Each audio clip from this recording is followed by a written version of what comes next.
sudah bergabung di sini. Selamat malam semuanya. Terima Malam. kasih kehadirannya dan malam ini kita akan membahas mengenai GERD itu ya, menjawab pertanyaan dari Pak Gosal. Saya mau share slide supaya mempermudah komunikasinya.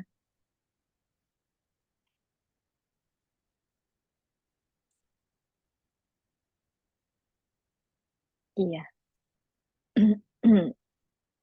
Nah, menjawab pertanyaan Pak Gosal.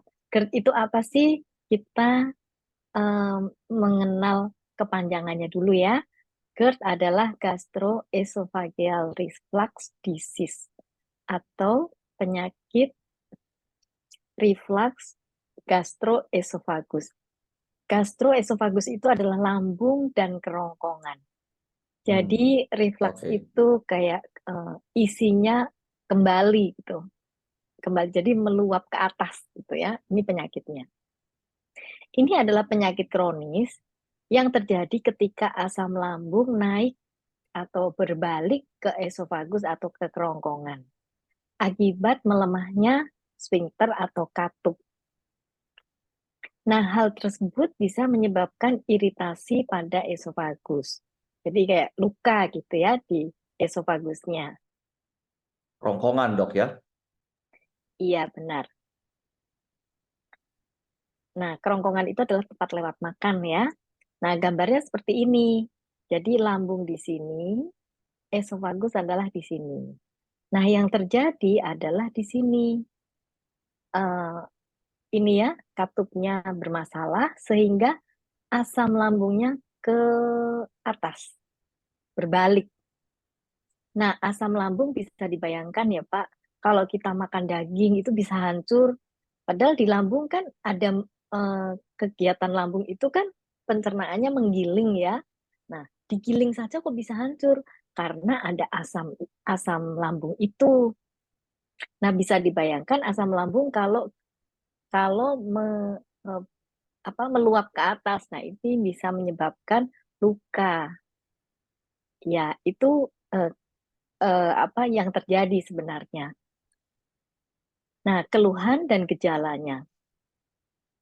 Rasa panas atau terbakar di dada terkadang menjalar ke kerongkongan. Jadi, ini sering ya, aduh dadanya panas gitu ya.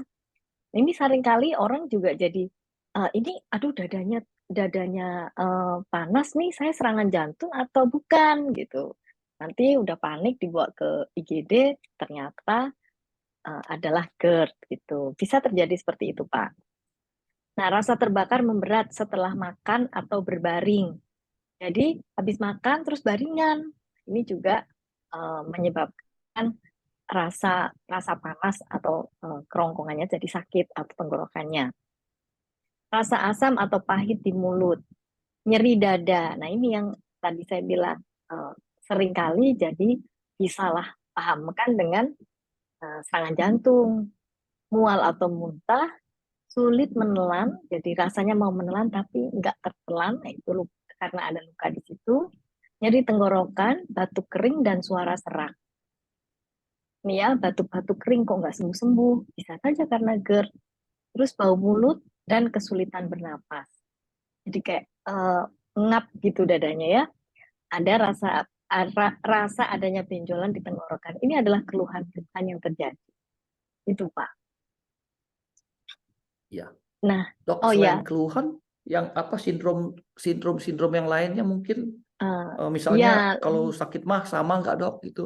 Nah, iya benar. Jadi seringkali jadi bingung ini sakit mah atau GERD ya. Kalau GERD itu tadi adalah isi asam lambung yang keluar. Tapi kalau sakit mah, ini kalau di kedokteran kita sebut sindroma dispepsia. Ini adalah sekumpulan gejala yang memberikan keluhan di perut bagian atas. Jadi ini masalahnya ada di lambung saja, tidak keluar dari lambung. Nah, keluhannya adalah rasa tidak nyaman pada perut, perut rasa penuh, kembung, sakit perut, nyeri ulu hati. Jadi sebenarnya kayak mirip-mirip ya, tapi kalau uh, GERD itu sampai ke kerongkongan karena bukannya sampai ke atas. Itu Pak. asam lambung itu sampai naik ke tadi Iya, eh, sekerongkongan sampai. kerongkongan ya. Sedangkan orang sakit mah Ya, nggak betul sampai naik sekali. ke tenggorokan Mm. begitu dok ya. Kalau sudah naik ya namanya GERD. Disebutnya GERD sakit mahnya gitu. Mm-mm. Iya, benar. Oke, silakan dok lanjut. Iya. Kemudian kalau kita bicara gimana mengatasinya, ya. Nah, tata laksananya ini biasanya dokter akan memberikan obat. Obatnya bisa antasida atau obat mah biasa ya, obat menghambat produksi asam. Ini banyak pasti teman-teman juga familiar dengan obat-obat yang PPI inhibitor ini. Kemudian bahkan sampai tindakannya operasi untuk memperkuat otot sphincter atau katupnya itu. Nah, yang penting harus kita lakukan yaitu gaya hidup. Di antaranya mengatur pola makan, hindari pakaian ketat, menjaga berat badan, stop merokok, olahraga, dan cukup tidur.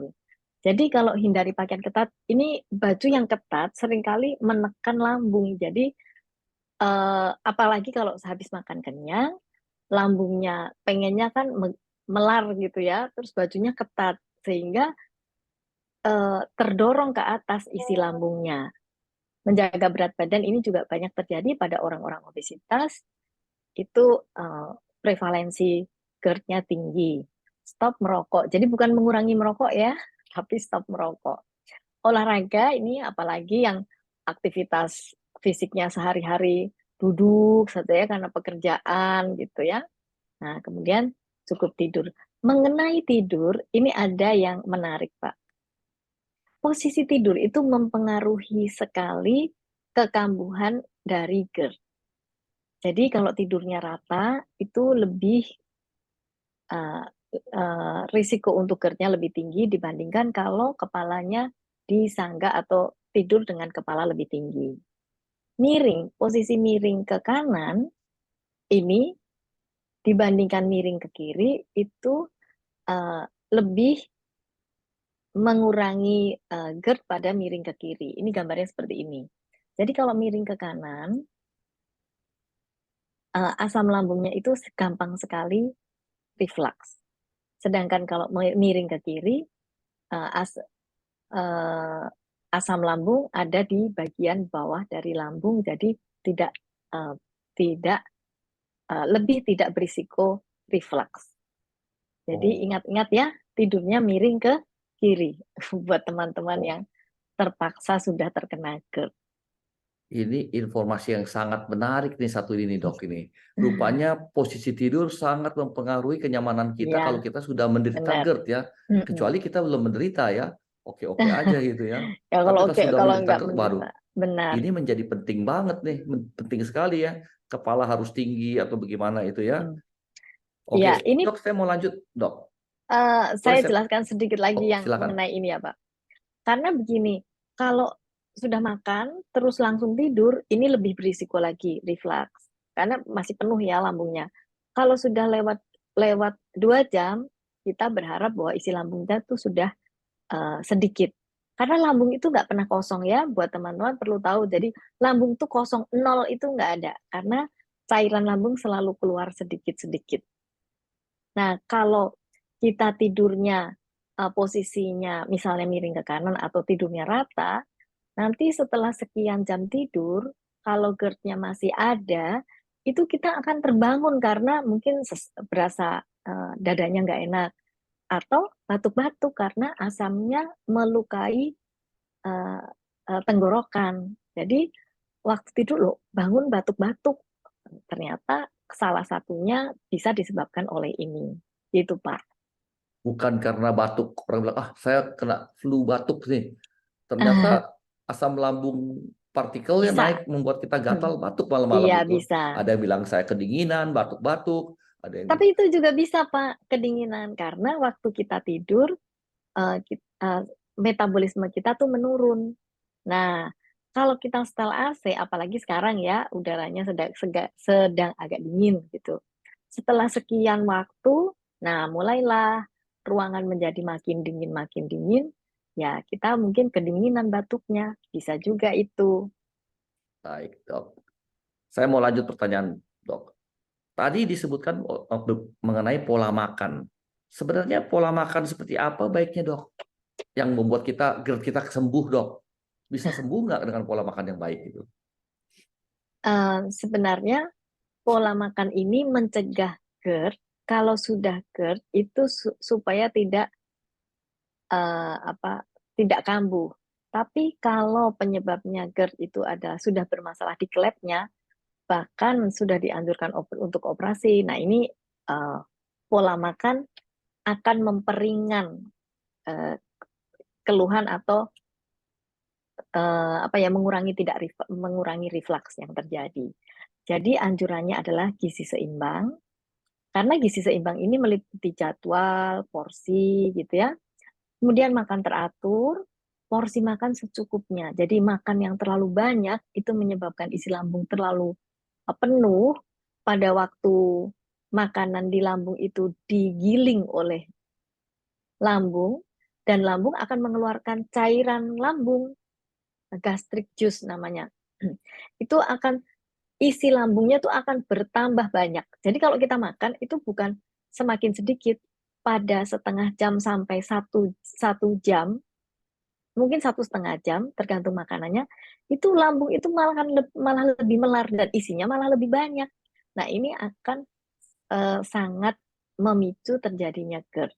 Kemudian beberapa pantangan makan untuk penderita GERD itu memang ada. Kita mulai dari gizi seimbang ya Pak ya.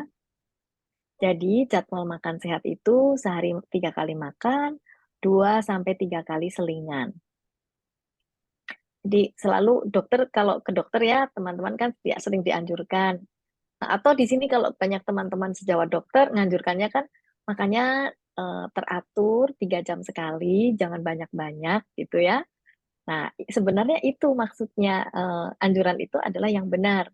Jadi makan, misalnya orang yang bekerjanya pagi sampai sore atau meleknya pagi sampai malam, itu anjuran makannya makan pagi, siang, malam, selingan, selingan, selingan. Jarak makan 3 jam sekali. Teman-teman perlu tahu bahwa lambung kita itu kosong setelah makan padat itu sekitar 3 jam. Ya, kalau makannya cair ya lebih cepat kosong. Nah, ini sebenarnya ini tidak hanya mengenai kadar gula darah, tapi saya ingin menggambarkan apa yang terjadi di lambung. Jadi kalau kita makan, isi lambung naik, terus turun, kita isi lagi, sedikit lagi, naik. Nah, seperti ini. Kalau kita makan sekaligus banyak, ini yang terjadi adalah isi lambung juga sekaligus banyak. Nah, itu merangsang terjadinya reflux. Kalau di sini yang digambarkan adalah gula darah. Jadi kalau kita makan, gulanya naik, terus 2 jam kemudian agak turun. Nah, ini lebih terkait kalau kita bicara tentang kadar gula darah adalah lebih terkait pada orang-orang diabetes. Tapi tidak diabetes, kalau kita bicara volume, ya kira-kira seperti ini gambarannya. Gitu, Pak. Itu ya, teman-teman. Nah, yang dimakan apa sih? Gizi seimbang menganjurkan kita makan itu mengandung makanan pokok, sayuran, lauk, dan buah. Nah, ini untuk yang GERD itu eh, ini anjuran yang sangat baik ya, karena ternyata protein atau makan lauk pauk itu lebih lama tinggal di lambung dan lebih eh, apa lebih butuh eh, apa ya eh, digiling untuk menghancurkannya di lambung. Nah, kalau lebih lama, kalau kita konsumsi proteinnya banyak, ini menyebabkan rasa lebih tidak nyaman. Nah, kalau karbohidrat itu lebih mudah digiling di lambung. Itu mengenai anjuran porsi. Saya Oke, lanjutkan. Dok.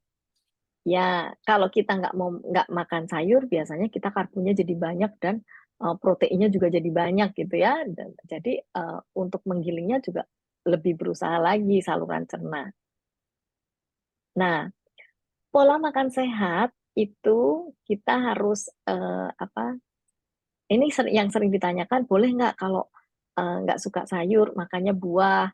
Kalau nggak ngurangin makan, mau ngurangin nasi, terus nambahin lauk gitu ya. Itu selain mengubah komposisi kalori juga sebenarnya eh, apa ya peran-peran yang dari masing-masing zat gizi ini sebenarnya berbeda. Misal kalau makanan pokok itu sumber energi, lauk pauk sumber protein yang digunakan untuk membentuk sel atau mengganti sel yang rusak. Mengganti sel yang rusak ini orang dewasa ya, kalau anak-anak membentuk sel baru. Tapi orang dewasa juga membentuk sel baru, cuma kalau pada anak-anak itu kan pertumbuhan, jadi sel barunya tuh butuh banyak yang dibuat. Kemudian sayur sumber serat, vitamin dan mineral, dan buah itu sumber serat, vitamin, mineral, tapi juga sumber gula. Jadi kalau ditukar-tukar ya perannya menjadi berubah gitu ya. Ini anjuran sehat seperti ini. Ini adalah pola makan sehat.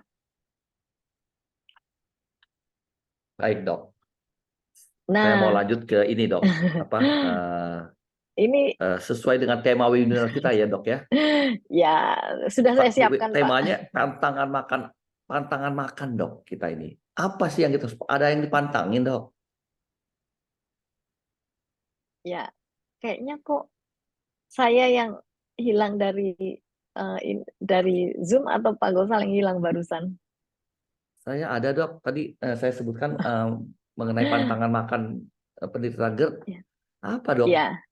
Jadi beberapa makanan itu memang menyebabkan GERD menjadi reflux menjadi meningkat dan GERD-nya jadi kambuh gitu ya. Hmm? Misalnya di sini tomat, bawang bombay, bawang. Ini hati-hati yang penyuka bawang ya, makanan-makanan apa yang berbumbu bawang banyak. Kemudian mint. Ini mint nih ya, jadi kalau rasanya, aduh, perutnya nggak enak, terus makan yang mentol atau yang mengandung mint tuh rasanya kan lebih enak. Tapi sebenarnya mint itu menjadi justru malah memperburuk GERD. Coklat, makanan pedas nih pasti ya, semuanya sudah tahu ya, makan pedas menyebabkan iritasi tidak hanya di mulut, tapi di lambung juga di usus. Makanya kalau yang nggak tahan pada makanan pedas, sering terjadi diare. Kemudian makanan berlemak. Nah ini yang saya tadi cerita ya, protein dan lemak itu apa menyebabkan GERD menjadi lebih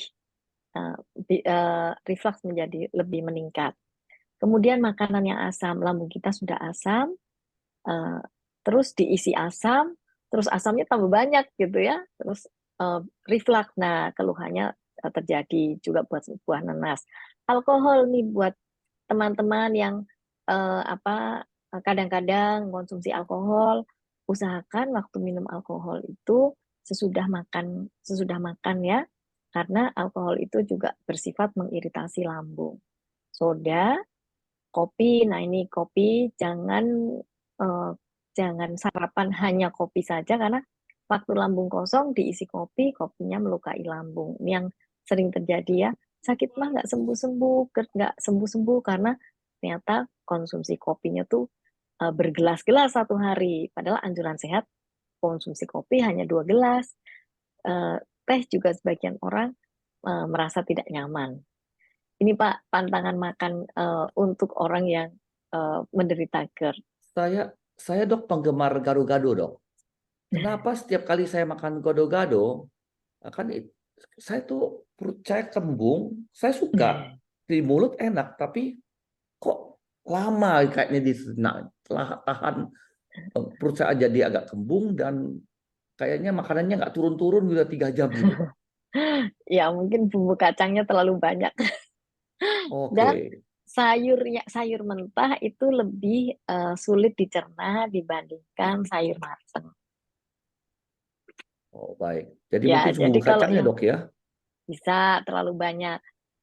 Terus penderita GERD ya juga sebaiknya makan sayurnya sayur yang matang aja, atau orang sakit mah ya nanti kalau udah sembuh. Nah, Baik, dok. Gitu, Pak. Pola makan pencegah GERD tuh, dok? Em, ya, saya share ulang, Pak, sebentar.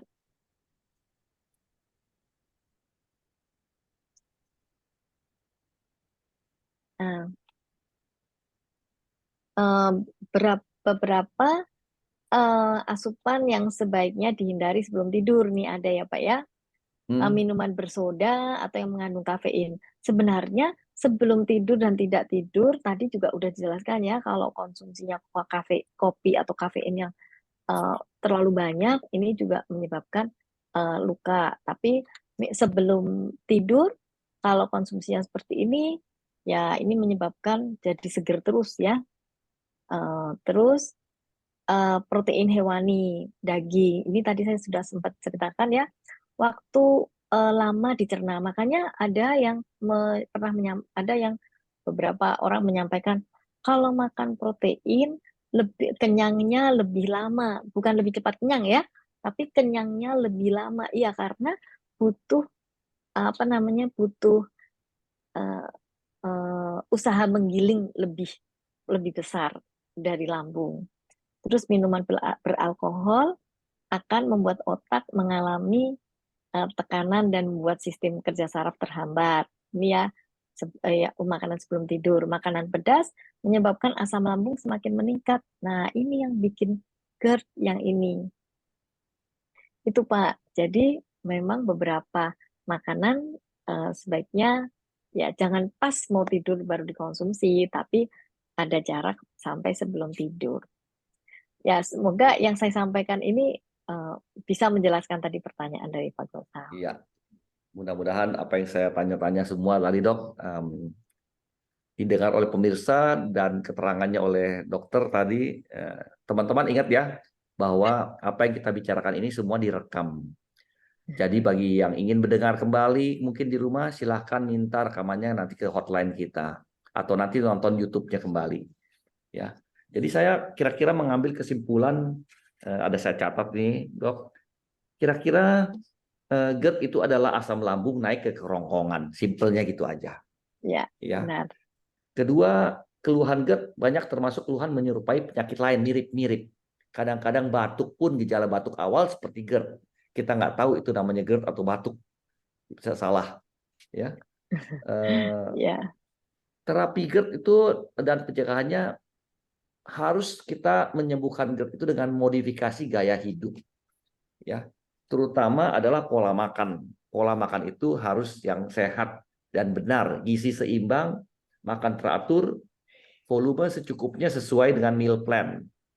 iya, Banyak dari kita, dari pemirsa mungkin yang tidak tahu, saya harus makan berapa banyak sih satu hari gitu. Eh, Kebetulan memang pembicara kita, narasumber kita adalah dokter spesialis gizi klinik.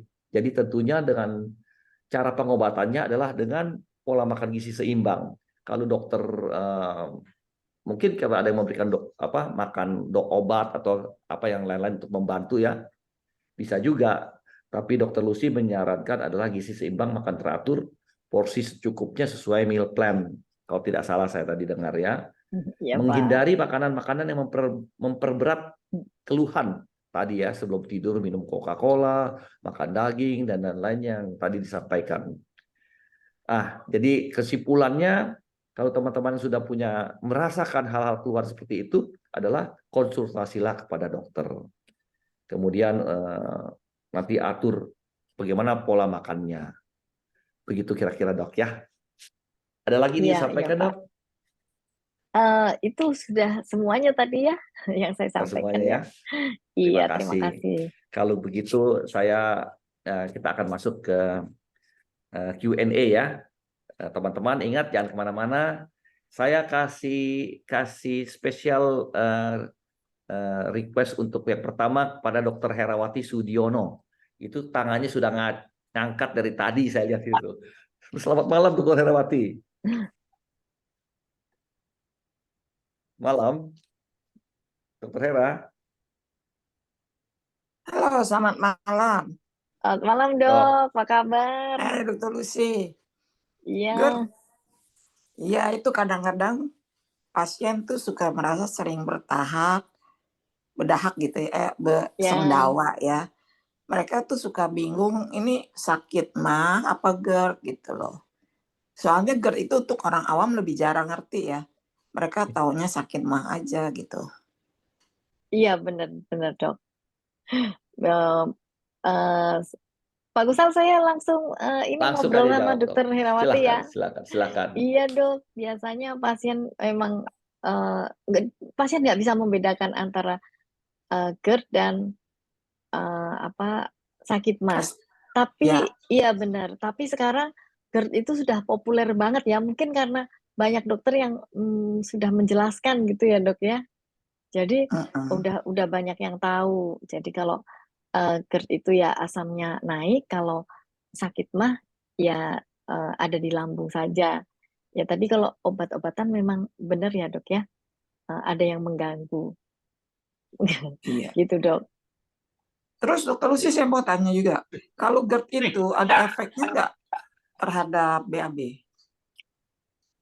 Sebenarnya GERD itu perginya ke atas ya, tapi kalau sakit mah yang disebabkan eh, konsumsi hal-hal yang mengiritasi, hal-hal tuh bisa makanan, bisa obat yang mengiritasi. Nah, itu bisa terjadi juga apa keluhan sampai diare. Nah, karena kalau misalnya makan cabai itu kan lukanya sebetulnya nggak cuma di lambung ya, mungkin di kerongkongan juga sudah ada inflamasi. Nah, itu kalau dibawa lanjutkan ke usus. Nah, kalau di tempat-tempat yang harusnya tempat menyerap makanan tapi luka ya tidak bisa menyerap makanan gitu ya. Beberapa obat juga ya, Dok ya. Iya. Ya, beberapa obat juga. Saya pengalaman kemarin waktu ada keluarga yang dirawat diberikan obat yang seharusnya tidak boleh digerus ya. Waktu itu diberikan apa ya? Diberikan kalium yang tidak boleh digerus, tapi pemberiannya itu digerus, jadi menyebabkan iritasi. Ternyata iritasinya itu mengakibatkan keluhan sampai ke buang air besarnya lembek ya, bukan diare yang cair, tapi eh, buang air besarnya jadi eh, tidak berbentuk lagi gitu dong. Oke. Thank you ya. Ya, Makasih. terima Makasih kasih. dok. Itu komplimen untuk Dokter Herawati bertanya pertama. Tapi sekarang saya masuk ke pertanyaan kedua adalah dari Dokter Megawati. Ini dokter melulu nih yang bertanya nih. Ini Eh, ini tempat ini Dokter ngobrol soalnya. Megawati, ini tamu khusus yang selalu datang setiap Jumat ke acara kita. Saya bacakan seperti biasa di permintaan dari Dokter Megawati ini. Apakah sakit GERD seumur hidup harus pantang makanan yang merangsang dan bergetah, dok? Memang bisa seumur hidup ya, dok ya? Pertanyaan itu. Karena ada pasien setelah makan itu langsung kambuh GERD-nya. Eh, Memang sih sebaiknya kalau sudah sebetulnya ini bukan hanya untuk GERD ya. Makanan-makanan tadi di yang kita bahas itu sebenarnya memang tidak GERD pun bisa menyebabkan apa Luka ya di lambung. iritasi ya terus memicu terjadinya GERD gitu ya sebaiknya sih apalagi kalau yang sudah pernah sudah pernah terdiagnosis GERD ya. Ya baiknya makanan-makanan tersebut dicermati, bukan dihindari 100%. Kan ada trik-triknya. Misalnya kalau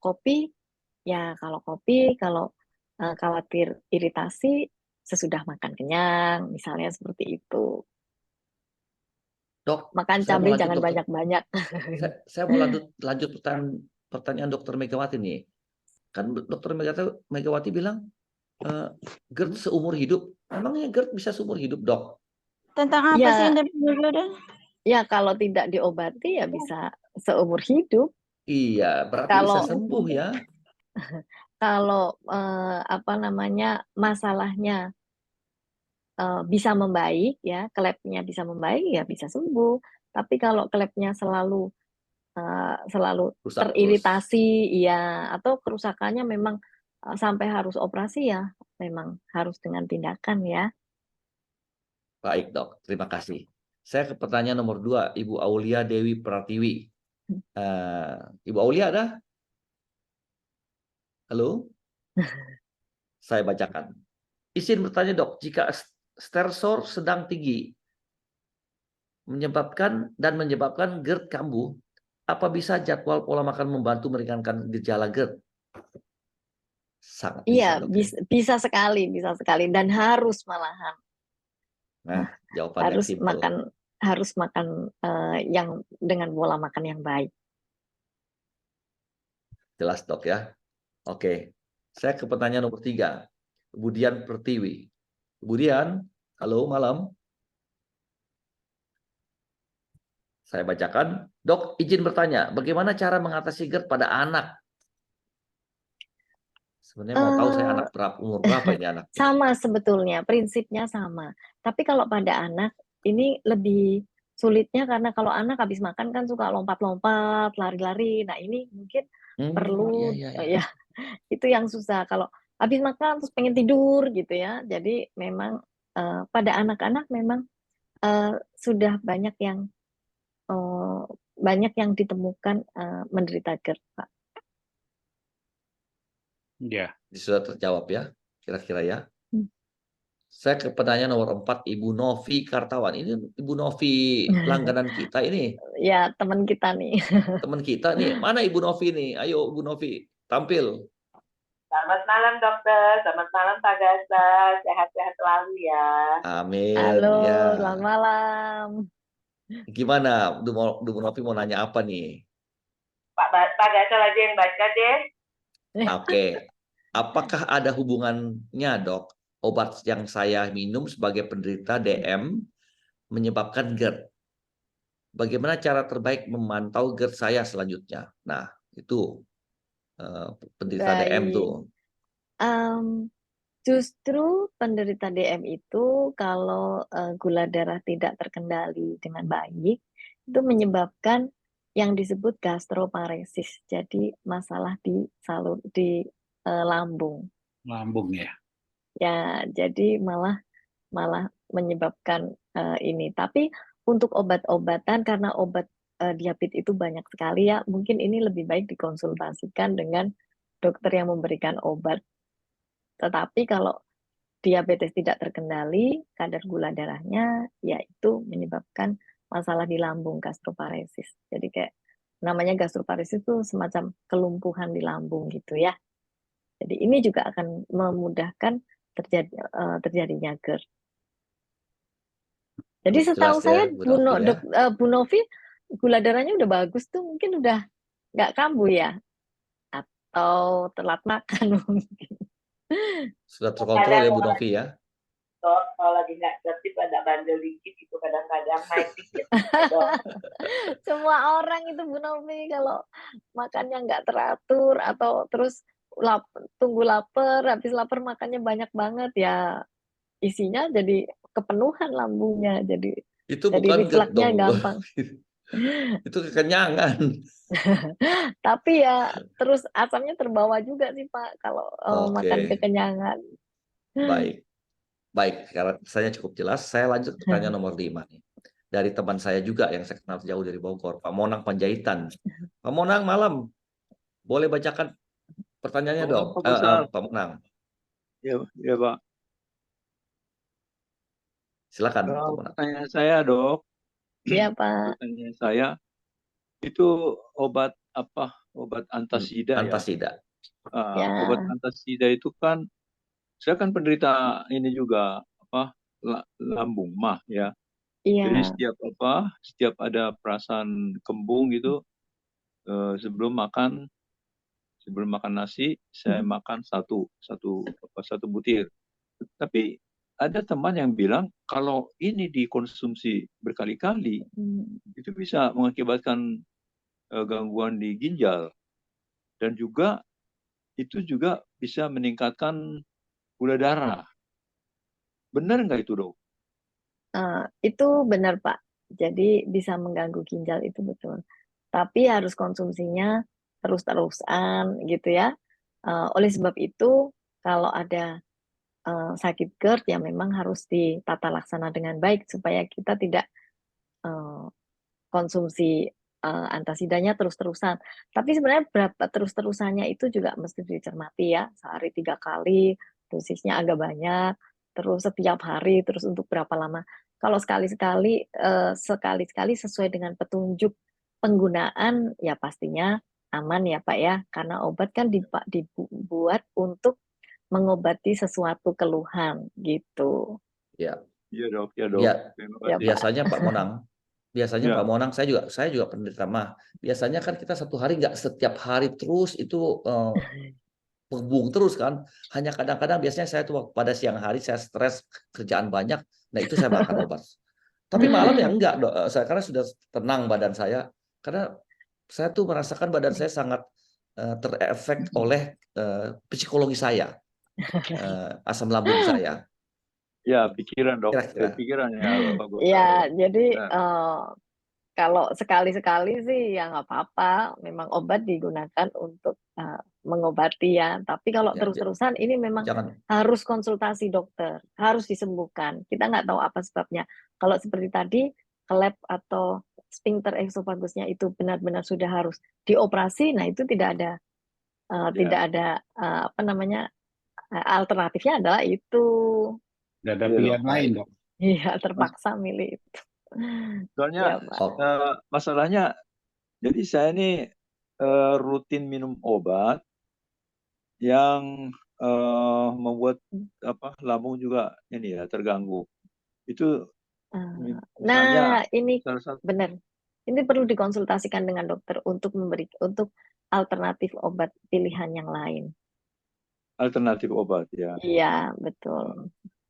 Jadi setiap baik. hari itu saya makan minum obat Avodart 1 butir. Nah, Avodart ini kalau saya minum dok, itu pasti terasa di lambung itu nggak enak gitu ya. Jadi sebelum makan, saya harus makan dulu, kunyah dulu 1 antasida. Nanti setelah makan baru minum obat Avodart. Itu memang terasa nyaman. Nggak terasa kembung, nggak terasa iritasi itu. Tapi kalau berkali-kali terus-terusan ada yang mengingatkan, hati-hati itu antasida bisa meningkatkan gula juga, bisa mengganggu ginjal juga katanya. Ya, Gitu ya. jadi kalau ini keluhannya sudah personal sekali ya, Pak ya. Mungkin Iya. dokter yang merawat Nanti lebih bisa nanti Pak Monang menentukan obatnya. kita catat akan diberikan konsultasi khusus untuk Pak Monang. Fee kepada Bu Dokter nanti ya untuk Boleh, Baik. boleh obat-obatan. Pak Basa. Baik, Ya Pak Basa, kita terima lanjut ke kasih Pak. pertanyaan. Terima kasih Pak Monang. Kita lanjut ke pertanyaan nomor 6, Pak Joko Mari Ya, Handono. terima kasih, Pak Gosal. Ya, Gosal, selamat malam, ya. Dok. Selamat malam, Pak Nama Joko. saya Joko, perkenalkan, usia saya 68 tahun. Jadi saya itu terkena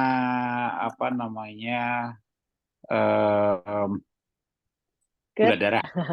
Oh, Gula darah, diabetes. ya diabetes.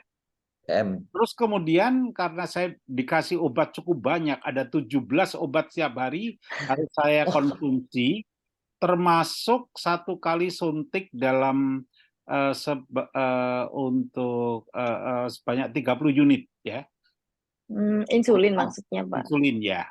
Nah, terus kemudian saya kena GERD. Nah, saya kena GERD dan pernah sekali waktu saya hampir tidak bisa napas itu dalam beberapa menit. Nah, Iya. sekarang mohon informasi dari dokter. Pertama, bagaimana mengatasi kalau seandainya GERD-nya itu naik dan sampai kita terbangun dan tidak bisa bernapas. Itu yang pertama. Apa yang harus dilakukan? Misalnya, apakah ada cara-cara yang praktis dengan misalnya menaikkan tangan ke atas ataupun juga meluruskan tangan atau apa gitu. Jadi itu yang saya alami beberapa kali dan setelah batuk baru terasa plong gitu ya setelah batuk. Ya. Kemudian yang kedua, ini saya itu sudah dikasih pariet, sudah dikasih mukosta, tapi ya masih saja dok. Apakah saya ada kesalahan makan atau apa ya, bukan kesalahan makan, tapi saya itu tidak bisa bekerja kalau tidak minum kopi, padahal memang tugas saya itu harus apa namanya, Harus harus ngopi. harus Harus harus ditemani kopi gitu. Jadi kalau bagaimana saya harus minum kopi setelah makan atau sebelum makan atau berapa jam sebelum tidur. Memang tidur saya sangat terganggu, Dok. Saya tidak pernah tidur itu sampai mencapai 7 atau 8 jam. Pasti 3-4 jam sudah kebangun dan ya biasalah mengoreksi kerjaan anak-anak gitu ya, kerjaan mahasiswa. Itulah, Dok. Terima kasih, Dok. Baik, ini Pak Joko nih jangan-jangan profesor nih. Profesor pengajar nih. Aduh, Iya, Dok. stres ngurusin mahasiswanya. Tapi sebenarnya, jadi sebenarnya nih saya nggak usah jawab ya Pak Gosal. Tadi Iya. pertanyaannya udah dijawab sendiri semua. Konsumsi kopi itu Nggak, kopi itu dianjurkan sebelum atau setelah makan ya, Dok? setelah makan. Tapi Oh, anjurannya justru cuma setelah makan. cuma 2 serving aja sehari. Oh, Dua Jadi gelas. karena 2 gelas. saya Memang kadang sih ada anjuran detilnya ya. Kalau espresso berapa, cappuccino berapa, itu ada detil. Tetapi di sini saya lebih senang ngomong yang praktis aja sekitar 2 gelas atau 2 serving. Nah, 4 terlampau banyak ya, Dok? terlampau banyak karena Ya. karena kopi itu efeknya di tubuh ada yang 5 jam bahkan lebih dari 5 jam. Nah, kalau konsumsi kopi itu terlalu tinggi, melewati jam tidur, jadi tidur kita tuh jadi nggak nyenyak, terganggu. Mungkin Ya. masalahnya bukan GERD-nya, tapi efek kafeinnya bisa. Jadi mohon dikurangi deh, Prof. Joko. Ya kalau Jadi di kampus boleh lah Pak gitu. Kalau ya, gitu ya. saya harus panggil. Baik. Baik, jadi 2 Baik, cangkir Prof. saja, 2 cangkir saja sesudah Ini saya makan kenyang. Iya, Sudah makan baik. kenyang. baik. Terima Kemudian kasih. ya, jadi makan biasa, terus yang saya concern mengenai insulinnya yang sudah 30 unit itu. Nah, kadar gula darahnya harus ini ditekankan dengan 30 unit itu harus bagus. Kalau tidak bagus, bisa dari konsumsi makanannya yang masih belum sesuai, belum tepat ya. Ya. Kalau kita di kampus kan mau ngomong jelek itu nggak enak ya, jadi kurang sesuai. Mohon maaf. Terus atau insulinnya yang kurang tinggi. Nah, Ya. tinggal mana. Tetapi banyak sekali yang saya temui pasien dan teman-teman di masyarakat di ini ya, ternyata insulinnya itu bahkan bisa diturunkan. Kalau tadi kita ada teman kita yang namanya Bu Novi itu juga beliau malah sudah menurunkan insulinnya sendiri Iya, iya, iya. dengan pengaturan makan yang baik. Semoga bermanfaat. Terima kasih, Jawaban Dok. saya. Terima kasih Terima banyak kasih. ini. Karena ada Prof sudah hadir. Harnal, ada apa namanya? Ini yang biru ini apa ya? Ada Harnal, ada Iya, banyak banget. Sinovibrid, lalu ada segala macam lah ini. Jadi terima kasih banyak ya, Dok. Mungkin perlu dipilah-pilah juga obatnya. Sudah, Mas. Kalau Saya sudah bisa dipilah-pilah. Itu 2 jam. dikurang-kurang. 2 jam itu dia hanya motongin obat itu untuk saya dalam 1 bulan biasanya. Waduh. Aduh, banyak sekali. Baik, Dok. Terima kasih sudah hadir sini ya, Prof ya. Terima kasih. Terima Makasih. kasih ya, Kita Dok. lanjut. Ya, makasih. Kita lanjut ke pertanyaan nomor 7 dari Ibu Jani Cahyadi. Saya bacakan saja. Dokter, kalau operasi perkuat otot, apa bisa makanan dari mulut? Apa lambung tetap bisa berfungsi baik lagi? Pak, ini boleh agak diulangi nggak Pak? ini saya juga kurang mengerti Kalau tadi- pertanyaannya. Dokter, Pak, kalau operasi perkuat lambungnya, Pak. otot, halo? Lambungnya itu apa bisa berfungsi lagi gitu, Pak? Yang dioperasi apa lambungnya? Klepnya yang dioperasi ke Iya, labnya. itu yang Iya, dioperasi. bisa Bu. Jadi klepnya dioperasi, lambungnya tetap bekerja dengan baik. Iya. Oh, Karena tujuan operasinya juga untuk menyembuhkan GERD itu. Tapi oh untuk Betul. teknik operasinya bukan sama saya nanyanya, Bu. iya. Saya dokter spesialis gizi. Oh ya, terima kasih dong. Sama-sama. Oke, kita lanjut ke Ibu Oke. Eviana. Saya bacakan juga karena pertanyaannya banyak, jadi saya supaya cepat saya bacakan. Ya. Apakah seseorang yang kurang tidur dan banyak pikiran, walaupun makan gizi seimbang dapat menderita GERD? Ya, bisa saja salah satu penyebabnya itu. Sehingga memang tata laksananya itu harus komprehensif. Komprehensif itu keroyokan. Jadi semuanya harus Seimbang. dilakukan. Ya, gizi seimbang, hindari stres, mengurangi stres dengan olahraga, mengurangi stres dengan biasanya kadang-kadang dialihkan ke religi gitu ya. Terus makan harus teratur, jangan konsumsi ini itu. Nah, kalau itu dilakukan, seharusnya GERD-nya itu sangat minimal atau bahkan bisa sembuh. Tuh. Baik, Dok. Mudah-mudahan sedikit memberi keterangan kepada Ibu Eviana. Ya, Ibu Isna ini bertanya, Dok, apakah masalah psikologis dan kepikiran sesuatu bisa menyebabkan GERD? Nah, barusan udah dijawab juga. ya. Bisa, ya. Saya ingin menambahkan ya Pak, karena Silakan, Dok. kadang-kadang orang yang stres itu selain sudah tertib, tapi asam lambungnya produksinya tinggi. Ini kan karena masalah metabolisme di dalam tubuh. Tapi bisa juga begini, stres terus malas makan, stres lupa makan. Nah, itu juga memperberat kekambuhan, memicu kekambuhan dari GERD. Jadi kalau Iya, stres tetap harus makan teratur.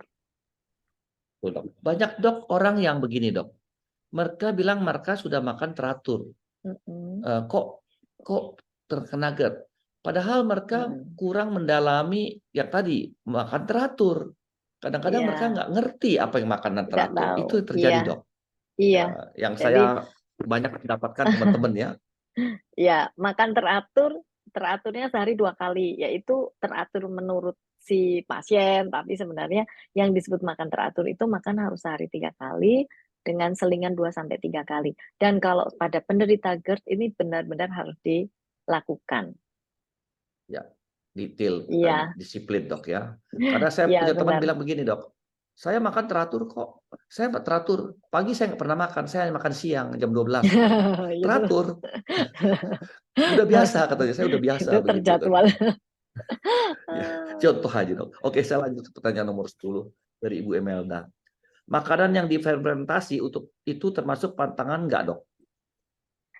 Sebagian orang bilang makanan yang difermentasi itu menyebabkan tidak nyaman, tapi nggak semua, karena tempe juga difermentasi, hasil dari fermentasi. Jadi tidak semua jenis makanan. Mungkin tape iya, Karena mengandung alkohol, tapenya asam juga ya ya, sebenarnya. ya, seperti Oke, iya benar. tidak semua kesimpulannya. Oke, dari Ibu Lydia Sutanto. Dok, kalau suami saya sakit diabetes, kalau minum obat dengan air teh boleh tidak? Dan pernah minum kopi berapa lama kemudian makan kentan apa kentan? Langsung muntah-muntah, Dok. Nah, itu, Dok, pertanyaannya. Iya benar. Eh, Ketan itu memang dicernanya agak lama, jadi sering menyebabkan tidak nyaman di lambung. Itu benar, Pak. Terus tadi Eh, pertanyaan sebelumnya apa ya? Minum obat dengan air teh. Oh, minum obat dengan air teh sih, kalau teh itu lebih dari hasil penelitian lebih terkait dengan zat besi ya. Jadi penyerapan zat besi terganggu dengan adanya teh. Tapi tidak semua obat terganggu dengan adanya teh. Nah, khusus untuk zat besi ini karena biasanya orang anemia itu kan jangkanya panjang, jangka waktu terapinya juga panjang. Dianjurkan eh, menghindari teh pada saat minum obat, tapi tidak sepanjang hari. Misalnya minum obatnya pagi, sepanjang hari nggak boleh minum teh, nggak begitu sebenarnya. Jadi memang Oke. ada obat-obat yang terganggu penyerapannya dengan adanya teh, tapi tidak semua Ya, obat. tidak Sama saja, semua. ya ada juga yang susu, ada obat yang penyerapannya terganggu karena susu, tapi ada juga yang tidak. Jadi tidak usah karena di masyarakat itu kan kalau minum obat harus air putih karena itu ya. Sebenarnya hal-hal seperti ini bisa ditanyakan di apoteknya. Apakah yang bisa menjawab malah apotek mengenai Apotek. ya mengenai konsumsi obat boleh dengan apa gitu. Jadi Baik, Dok. sekalian tips ya, kalau beli obat di apotek, tanyakan ke apoteknya. Nah, itu tips bagus dari Dok. Jadi teman-teman yang ingin membeli obat, tanyakan kepada apotek apakah boleh minum dengan air teh atau air susu atau air putih atau Ya, air alkohol, mungkin minum. Ada ya, teman saya minum dengan bir. ya. Ada misalnya digerus, dicampur-campur, misalnya boleh nggak digerus, dicampur-campur? Nah, itu juga tanyakan ke apoteknya. Mereka lebih tahu karena ilmunya mereka. Baik, Dok. Terima kasih. Saya lanjut ke pertanyaan berikutnya dari Ibu Lydia Sutanto. Oh, sorry. Tadi barusan sudah. Dari Dokter Aloysia Luvena. Ini Dokter Aloysia kemarin juga hadir bulan lalu. Saya bacakan lagi aja. Bagaimana dengan minum susu? Apakah juga bisa mengganggu GERD? Exercise yang bagaimana yang baik untuk GERD? Nah, itu Dok Iya, pertanyaannya. jadi sebagian orang bilang minum susu mengganggu GERD, menyebabkan reflux. Sebenarnya di dalam susu itu ada protein yang namanya kasein. Nah, itu yang dicernanya lebih sulit dibandingkan whey. Makanya kan sekarang terkenal kalau butuh protein, konsumsinya whey protein. Kalau nah kasein ini memang agak sulit dicerna, tapi tidak semua mengeluhkan seperti itu. Mungkin protein, mungkin susu yang kandungannya banyak kaseinnya, atau mungkin bukan susu, tetapi bukan hanya susu yang udah dicampur-campur, yang ada beredar di pasaran itu kan minuman yang minuman semacam susu. Nah, itu seringkali karena campurannya banyak, ada lemaknya dan lain-lain, itu mungkin menyebabkan nggak nyaman. Jadi coba dipilih susu yang sesuai dengan ini aja. Iya, pertanyaan Dokter Aloysia ini Gitu ya, kenanya Dok ke saya ya. juga, Dok. Kenanya Gitu ke ya. saya juga. Saya kalau Oh ya, minum susu 1 gelas penuh, itu langsung kembung perut saya lama tapi kalau hilangnya. setengah enggak gitu. Makanya saya minumnya hanya setengah setiap pagi atau dikurangilah porsi. Mengenai exercise, saya sebetulnya ini tidak terlalu bisa menjawab ya, tapi exercise kalau misalnya habis makan kenyang terus exercise-nya lompat-lompat, ya pasti menyebabkan reflux ya. Jadi kalau lambung tidak terlalu penuh, exercise-nya jalan cepat, itu tidak terlalu mengganggu tidak terlalu memicu reflux gitu. Saya izin sambil minum ya, Pak ya. Silakan, Dok. Saya lanjut ke pertanyaan Pak Suherman Setiawan. Pertanyaannya, orang yang obesitas sering kurangi makan, bisa sakit GERD nggak, Dok, kalau kurangi makan? Pertanyaan pertama. Kedua, pantangan makan penderita orang yang sering stres bisa timbul GERD. Pantangan makan makanan penderita orang yang sering stres bisa timbul GERD. Nah, itu 2 pertanyaan, Dok. Ya, Silakan, Dok. jadi kalau orang yang gemuk ingin menurunkan berat badan gitu, seharusnya kalau makannya model gizi seimbang, seperti yang kita anjuran ke pasien-pasien Nutri Health Indonesia ya Pak, pasien-pasien NHI, itu kita buatkan rencana makan teratur, sehari 3 kali makan, 2-3 kali selingan, tergantung kondisi penyakitnya juga, apakah ada kondisi penyakit. Kemudian makannya total kalorinya dikurangi, volumenya diatur, disesuaikan dengan kondisi pasien. Nah, itu seharusnya justru GERD-nya malah membaik. Banyak pasien yang asal mulanya saya ingin menurunkan berat badan, tapi saya ada sakit MAH atau GERD. Setelah mengikuti pola makan yang kita buatkan, ternyata malah malah reportnya itu malah gini, saya tuh senang loh berat badan saya masih turunnya, saya malah tidak memperhatikan meskipun sudah turun, tapi yang saya sangat memperhatikan sudah seminggu ini saya udah nggak minum obat. Nah, itu banyak tuh Pak, udah nggak minum obat. Nah, karena Ya. ternyata selama ini makan tidak teratur. Nah, kalau yang ditanyakan Pak Suherman, mungkin ini Dokter Suherman ya kali ya, mungkin ini sering pasti ditanya oleh pasiennya. Jadi si pasien itu makannya itu di skip karena paling gampang karena pasien nggak bisa ngitung berapa kalori saya konsumsi, jadi makannya kalau gitu saya nggak makan pagi supaya kurus atau nggak makan malam. Nah ini mungkin total kalori yang dikonsumsi itu menurun, tapi dengan frekuensi yang seperti itu merangsang terjadinya sakit mah atau sindroma dispepsia yang kelanjutannya jadi GERD gitu. Jelas dok ya. Nah ya terus kalau yang pertanyaan kedua ya Pak ya. Ya, pantangan makan penderita orang yang sering stres bisa timbulkan GERD. Saya kurang paham deh pertanyaannya. Orang Pak yang suka Suherman, stres bisa dokter, GERD, iya. Iya, orang eh, yang stres memang gampang gampang gampang kambuh GERD-nya. ya saya salah satu ya Bu dokter yang begitu.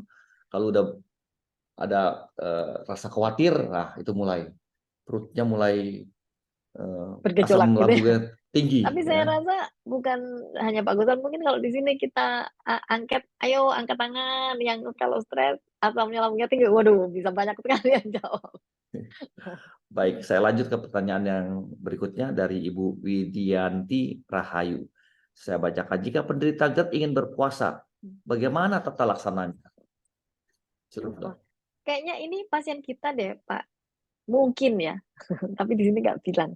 Ibu Berarti kita Widya, tidak boleh membuka itu, nggak boleh membuka rahasia rahasia konsultasi. Baik, mungkin bukan. Kalau ingin berpuasa, maksudnya berpuasa Ramadan ya. Berpuasa Ramadan itu lebih mudah dilakukan karena itu ada keteraturan ya Pak ya, dan ada semangat untuk untuk melaksanakan puasa. Yang lebih sulit adalah kalau puasa Senin Kamis karena toleransinya itu kan on and off ya. Untuk yang kasus GERD-nya itu tidak terlalu berat, mungkin masih bisa. Tetapi kalau yang cukup berat, lebih baik konsultasi dengan dokter penyakit dalam gastroenterologi. Nah, baru nanti kita bantu atur makan. Tetapi untuk keputusannya sebaiknya melaksanakan atau tidak, berkonsultasinya ke dokter penyakit dalam itu, Pak. Gitu ya, Bu Widianti Rahayu ya. baik. Saya mudah-mudahan cukup jelas ya. Saya lanjut Iya. kepada pertanyaan Ibu Lianti, dok ini. Pertanyaannya Baik. agak ini ya. Saya bacakan aja. Mama saya suka banget makan ketoprak, makan kencur, dan obat capung, permen. Obat capung permen apa tuh, dok? Padahal dokter larang makan jahe. Boleh dokter mama sakit jahe? Boleh dokter mama sakit GERD faktor kasih cuci hidung sodium chloride? Apakah bisa diganti dengan garam dicampur air untuk cuci hidung? Wah, ini kaitannya apa, dok? Saya nggak jelas. Baik, Bapak. Jadi ini mungkin maksudnya, maksud konsultasinya kayaknya saya ngerti, cuma mungkin nyusun ceritanya ini ya agak dicampur gitu. Jadi makan ketoprak, kencur, dan obat capung permen. Obat capung, obat capung yang iya ya saya ngerti, yang hijau kalau nggak salah ya. Sebenarnya gini, kalau dan dokter melarang makan jahe. Jahe itu betul menyebabkan iritasi lambung.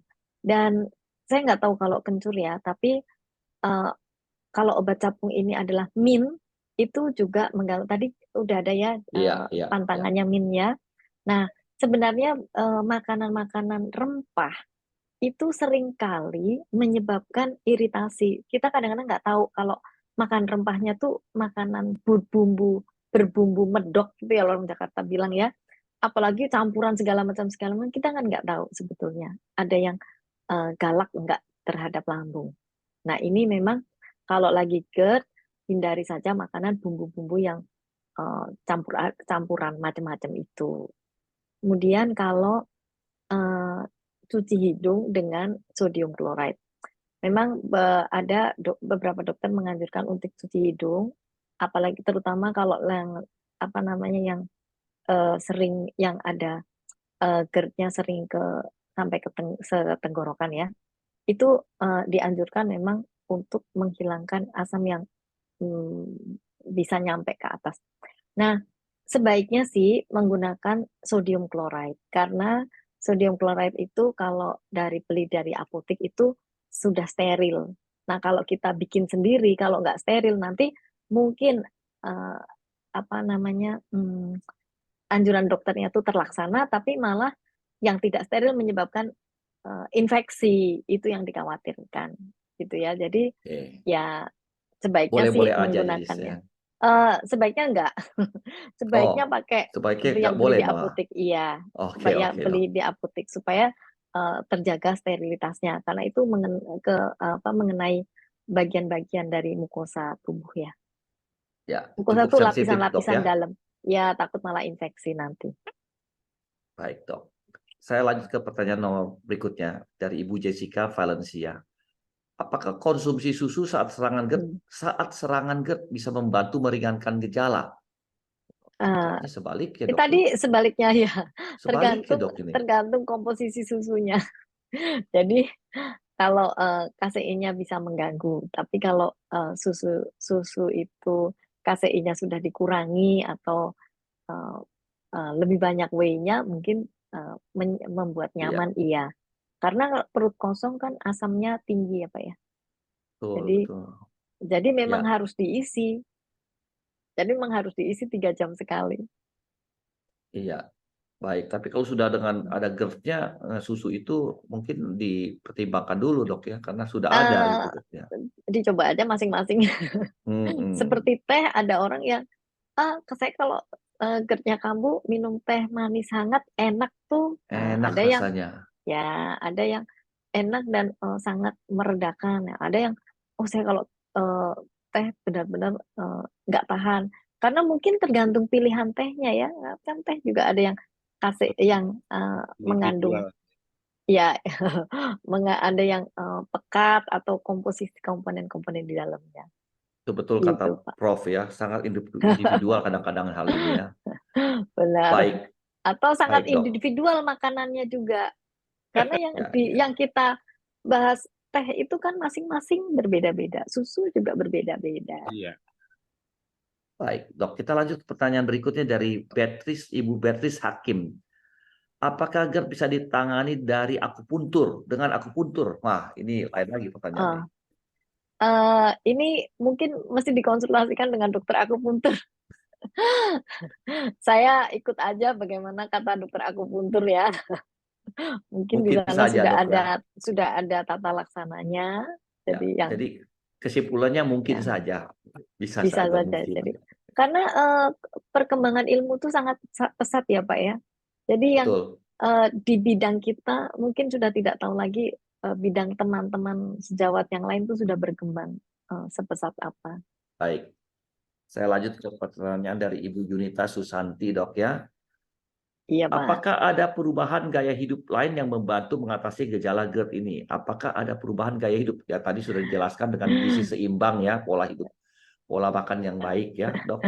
Perubahan gaya hidup, olahraga, Iya, jadi sudah mungkin dijawab ya sebenarnya. pindah kota yang nyaman gitu kali Pak. Pindah ke Atau Bali atau ke jalan-jalan ke luar Bogor. negeri. Oke, Ya.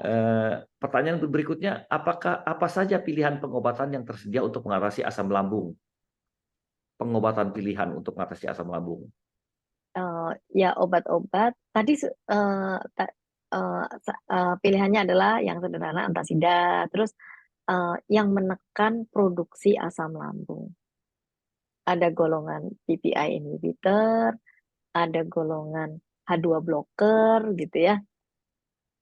Ya, itu Ya, pengobatan jadi atau obat, Dok ya. ya ya biasanya ini dokter penyakit dalam gastroenterologi yang lebih komplit obatnya. Bahkan kadang-kadang dikasih obat yang mengurangi rasa cemas gitu ya. Ya, Tergantung Dok. tergantung penyebabnya.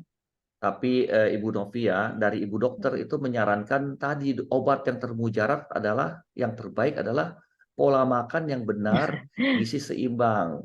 Itu yang terbaik Ya. Mohon maaf saya alamnya. koreksi ya Pak ya. Nah, Bukan terbaik tapi apapun terapinya, atur makan itu basic banget gitu. nah, Harus dasar dilakukan. itu, fondasi namanya. Harus dilakukan. Ya, Mau Fon- obat ini tuh tetap harus makannya tetap harus baik kalau hanya makan obat tapi pola makan tidak dilakukan, ya. nanti tetap aja kambuh terus itu. Kurang lebih seperti Iya, itu ya. ya benar. Baik.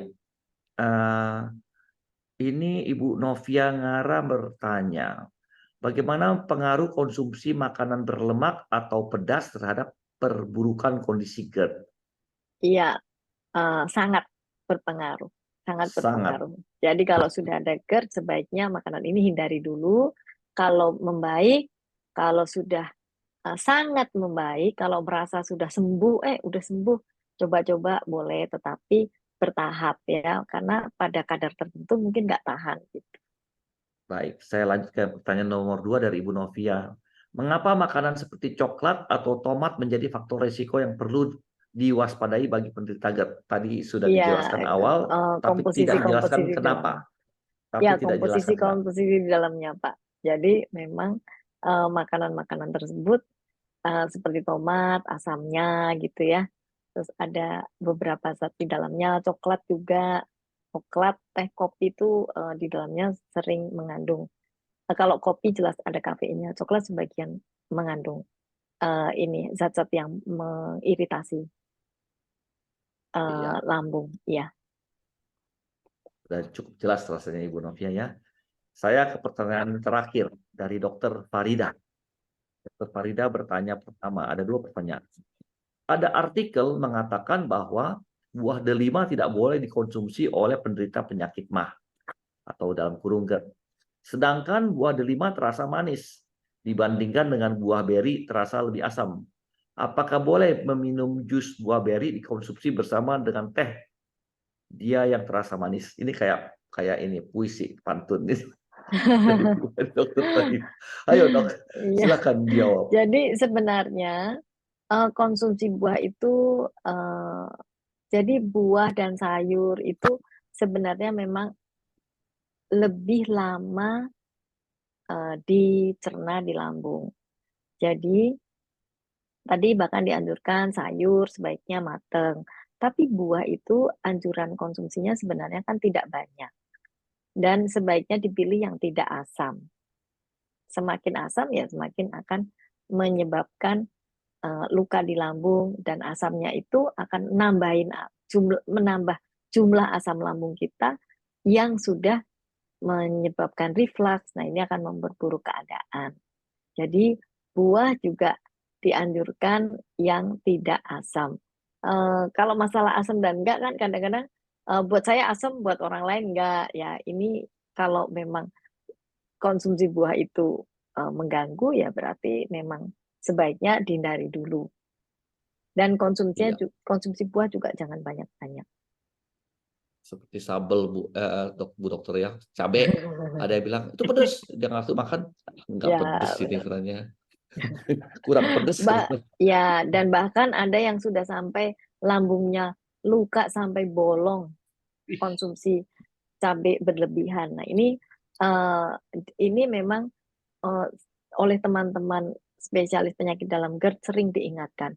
Jadi konsumsi cabai yang berlebihan, sangat pedas itu uh, apa tidak dianjurkan gitu, karena selain luka juga bisa jadi bolong lambungnya.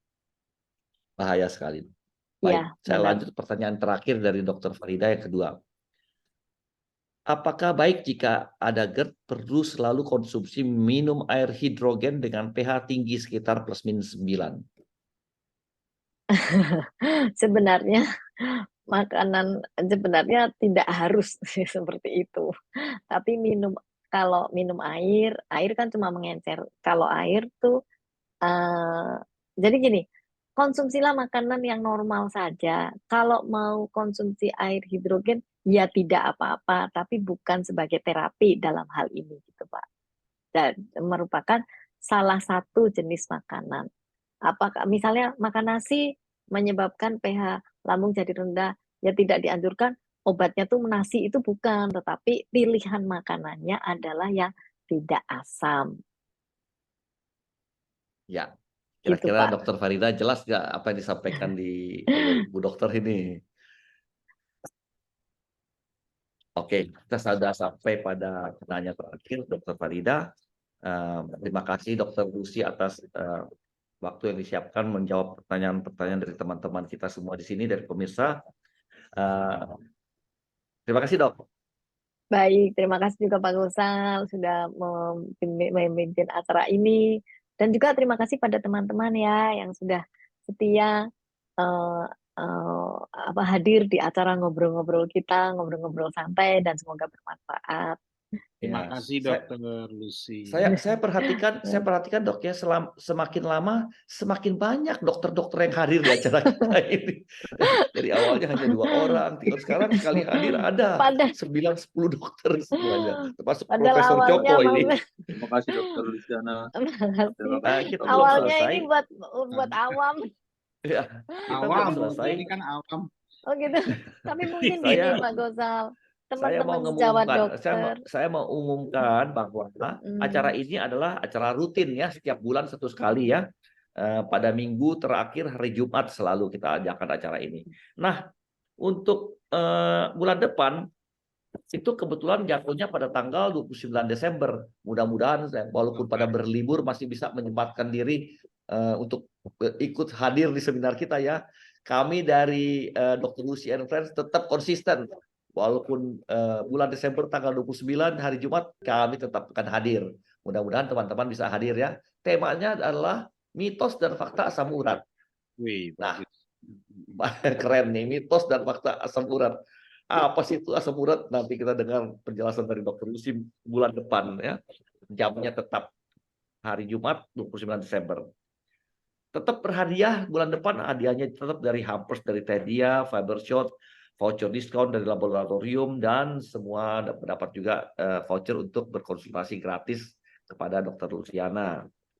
Oke, teman-teman perlu mengetahui bahwa NutriHealth Indonesia adalah suatu perusahaan yang bergerak di bidang kesehatan yang untuk memperbaiki kesehatan kita secara alamiah, yaitu memakai pola makan baik dan gizi seimbang. Produk-produk yang kita jalankan adalah produk untuk weight management atau mengontrol berat badan. Ada yang 1 bulan, ada yang 1 minggu, ada yang 3 bulan. Ada juga program-program untuk para penderita penyakit diabetes atau hipertensi, atau kita punya pasien banyak juga yang menderita kanker juga yang ingin memperbaiki pola makannya, dan juga ada untuk anak-anak ya, anak kecil di bawah 5 tahun, dan untuk ibu hamil juga. Jadi bagi teman-teman atau pemirsa yang ingin berkonsultasi bisa menelpon kepada admin kita. Oke, kita sudah sampai pada pengumuman untuk pemenang giveaway kita. Boleh dari admin menyampaikan siapa ini yang menang dari penanya malam ini? Nah, itu dia. Ada 10 orang. Pertama adalah Dr. Herawati. Kedua adalah Ibu Aulia Dewi Pertiwi, Ibu Dian Pertiwi, Profesor Joko Mari Handono dengan pertanyaan yang cukup bagus, Pak Monang Panjaitan, Ibu Eviana, Ibu Isnaini, Ibu Lydia Sutanto, Dr. Megawati, dan Pak Budi. Nah, inilah 10 nama yang mendapatkan hadiah dari sponsor kita. Klaim hadiah tolong Bapak-bapak Ibu-ibu yang menang ini menghubungi nomor 081 211 75551 melalui WhatsApp. Dan bagi teman-teman yang ingin mengusulkan untuk program apa atau tema apa dalam yang ingin dibawakan oleh Dr. Rusi, juga bisa menyampaikan kepada nomor tersebut. WhatsApp 081 211 75551. Tolong di foto screenshot ini ya, jadi ingat nomornya. Selain itu, Bapak-bapak Ibu-ibu juga bisa mengikuti informasi-informasi melalui nutrihealthindonesia.com atau nutrihealth Instagram juga Dr. Gizi _Luciana atau Instagram untuk dari Nutrihealth Indonesia, dan juga YouTube. Tolong bantu teman-teman semua untuk subscribe ya, follow kita semua untuk menambah follower kita. Demikian acara ini kami sampaikan. Sampai jumpa lagi. Ingat tanggal 29 Desember hari Jumat. Sampai jumpa lagi. Salam NutriHealth, salam sehat semua untuk teman-teman semua. Selamat malam. Sehat Pak Gustaf. Salam Kasih. sehat Terima kasih juga. banyak Dr. Bu Lucy. Dr. Luciana. Sampai Terima kasih jumpa Mbak lagi. Mona. Terima kasih Mohon Prof. izin, Joko. Liv, terima kasih. Mohon izin, Liv. Terima kasih, Dok. Kasih. Jangan lupa screenshot ya teman-teman untuk yang ini. Catat nomornya. Terima Sampai kasih, ketemu lagi. Dr. Lucy, Pak Gosal. Sama-sama Kasih Dr. Dr. Lucy dan Pak Megawati. Gosal. Kasih Bu. Tidak terasa sudah bulan November, sudah masuk ke akhir tahun ya kita ya.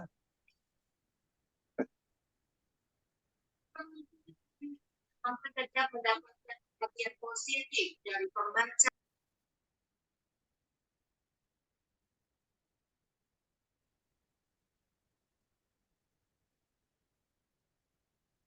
Faktanya, 95% masyarakat Indonesia kekurangan serat. Bagaimana dengan keluargamu? Untung aku sekeluarga ketemu Nutrifiber Shot. Cara enak penuhi serat. Dulu, aku kerepotan banget deh harus siapin sayur, buah, dan mikirin kebutuhan serat, terutama untuk keluarga tersayangku. Tapi semenjak ada Nutrifiber Shot, sekarang aku nggak perlu repot-repot lagi untuk cukupi serat dan jaga pencernaan keluarga. Nutrifiber Shot, cara enak penuhi serat. Teh Dia untuk keluarga. Satu-satunya teh celup manis bebas gula. Tinggal seduh, celup, lalu nikmati semua manfaatnya bersama keluarga. Sayangi dan lindungi orang terdekat dengan yang manisnya sehat.